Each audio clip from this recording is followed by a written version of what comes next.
Today we're going to talk about circles and how they affect your well-being. This all kind of comes from the CEO of Dropbox. I don't know what his name is, and I think I kind of read this in some book. I think it was called Innovator's Dilemma or something like that. But I think about it a lot. I think about this thing that this guy kept on saying in the book. So the CEO, whatever, from Dropbox goes back to MIT and he talks to the class, and he has to tell them 3 things that he wished he could have told his younger self. I don't know what the other 2 are, but I know what one was. And that's always stood out to me. Maybe the other 2 are important too, but I really didn't stick out to me as much. But the one thing that really did stick out to me was he said, beware of your circle. And I was like, what the heck does that mean? Beware of your circle. So I went on Wikipedia and I started looking up more about what he said and why he would mention that. And it wasn't really explained in the book, ironically. So I came across some interviews and all this other stuff that he said, and he talked about it a little bit more. And what he meant was watch the circle of people that you associate yourself with, because he was able to found Dropbox and overcome a lot of obstacles in building that company because he had the right types of people around him. He kind of talks about some of his partners, and you listen to some of the obstacles they overcome. He had to overcome problems with just getting the domain name for Dropbox. That was almost enough to stop Dropbox. Let that sink in. Dropbox is worth billions of dollars right now. If you don't know what it is, go look it up. But it's worth billions of dollars, and the company almost stopped because they couldn't get the domain name that they needed, Dropbox.com. Someone else had it. And so he had to have people who were very supportive of him in situations like that, where something was stupid, but they were persistent, and eventually they wound up, through litigation, getting the domain name, and they got, the person who was running the domain name, they ended up suing him, and it ended very badly for the other person who was hiding the domain name. But it came from people being really supportive and telling him not to give up and telling him, this is stupid, just keep on trying to figure out this problem. And that wasn't even a big problem for Dropbox. So I can't even imagine the technical side of things that were difficult. He had to have really strong people with him. And I think that that's something I've started to, I definitely started to pick up on when, I traveled abroad and I went to Argentina. I started to have a lot of people in my life that were challenging me. You got to learn, I had to learn how to speak Spanish. That's not something that was very normal for me. I was used to living a very comfortable life when I lived in upstate New York in a town of 2,000 people. There was very little competition. I felt like I was at the top of the food chain, and I probably wasn't, but it felt like it. And then finally, when I went to Argentina, I didn't even speak the language. So it was very difficult for me to start adjusting to that way of life. And I got challenged. I moved forward. I learned Spanish.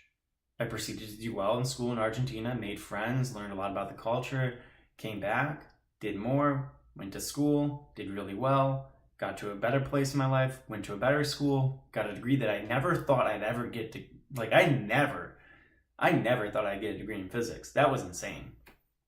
And now I'm a computer programmer. 3 months ago, wasn't even employed, lost my job. It was horrible. And basically had to turn the world on its head just to get a job in Augusta, Georgia. So that worked out because I had really supportive people. People from my little code boot camp. Just the instructor was motivating. He was very adamant about getting me into the course and helping me move on. So I had people who've always been supporting me. And I guess what I'm trying to convey is that circle of people that you surround yourself with can have a big impact on how you perform in the things that you have to do. I know that it's really hard if you're on your own to try and come up with this will to do things. And so sometimes it's really nice when you have people who can kind of give you that extra oomph of will to get something done. You're I'm not going to let this person down, and oh, hey, I saw this person did this, and because they're able to accomplish that, here they are now. You have evidence of people doing the things that you're trying to do, meeting that goal and then going on to something better, when you start to get exposed to people like that, it seems more real. It seems more realizable. Your goals seem more achievable, more realizable. So I would agree with the CDO from Dropbox. I would really encourage everyone to focus on getting that inner circle. So like practical advice of how to get that inner circle. Here's the problem that everyone runs into. They don't have that many successful people in their life. So where do you get that knowledge from? Number one, go on YouTube. Don't look at my videos. Go look at people who have built a company. Go watch free consultations of large businesses and business owners speaking. Kauffman Foundation has tons. Start looking at leaders speaking on YouTube. There's one. They're now in your circle. If you follow that person and you listen to everything they say, they're now in your circle. You're not communicating with them directly, but you're listening to them. You're seeing what they can do. Go on social media. You can literally go on Twitter and see what people are quoting all the time. Stop looking at memes. Stop looking at cat videos. Follow people who are actually achieving things you want to do. They're now in your inner circle. Third and most important, books. Man, books. There's so many amazing people have written books. I'll give you a couple names right now. Rick Voss, former FBI negotiator, has a bunch of great books on FBI negotiation. Ryan Holiday, he is kind of a stoic philosopher. He was the chief advertising director for American Apparel at their high time when he was 19. Pretty amazing. He's now, best-selling author, really amazing. Has really accomplished a lot for his life, and at this point, I really don't know what else he could do. He went so far already.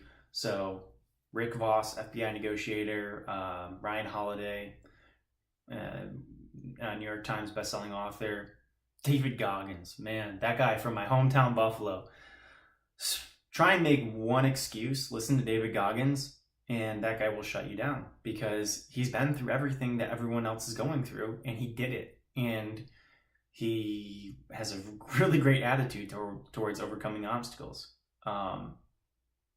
Another author that I think is really good, Peter F. Drucker, he wrote The Effective Executive, which is a book. When you hear the title Effective Executive, you probably think like something businessy, but it's really just common sense. It's really common sense. Like the stuff that he wrote in The Effective Executive is common sense about how to make daily decisions, how to lead people, how to think critically. Ben Franklin, his autobiography, it's just an American classic. I don't know how much of it is actually from him, but the advice that Benjamin Franklin gives in that autobiography is really amazing. It really is great.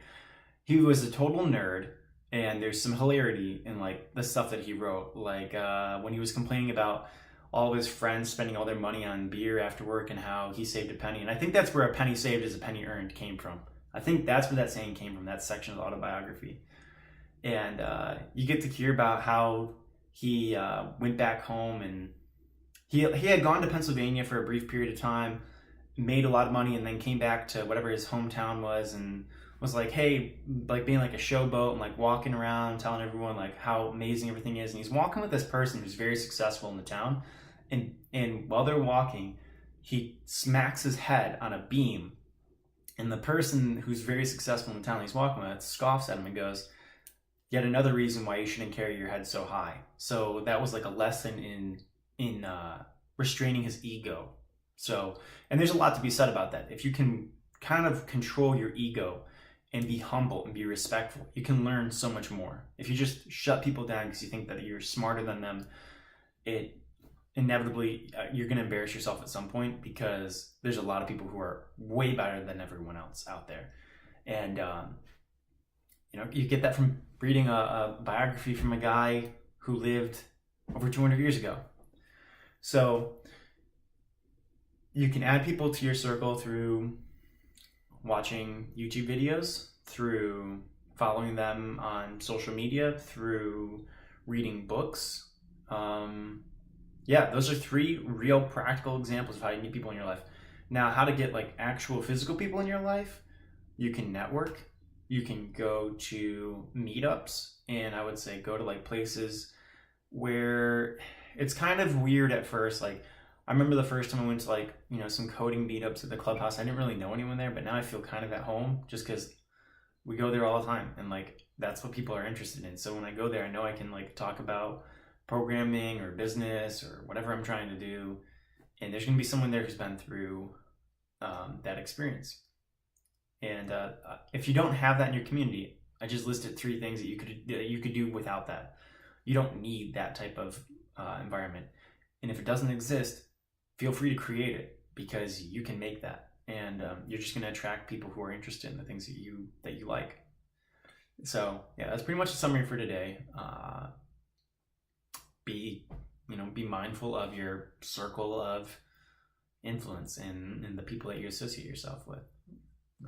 All right. Hope everyone has a happy Monday, and thank you for watching.